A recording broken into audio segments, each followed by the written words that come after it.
Sriwijaya FC telah menerima surat dari operator liga terkait pelaksanaan Liga 2 yang akan dimainkan pada 15 Juni sampai 7 Desember 2019. Faisal Mursyid, Sekretaris PT SOM mengatakan, manajemen mulai melengkapi berkas pemain untuk pendaftaran yang mulai dibuka 13 Mei sampai 14 Juni 2019. Sebanyak 25 pemain telah disiapkan untuk ikut bertanding berkompetisi di Liga 2, tanpa nama Hilton Morera yang masih dalam proses naturalisasi.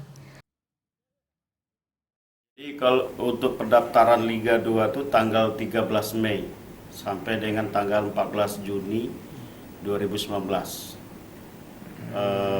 Jadi satu hari menjelang kick off tanggal 15 Juni masih bisa mendaftar.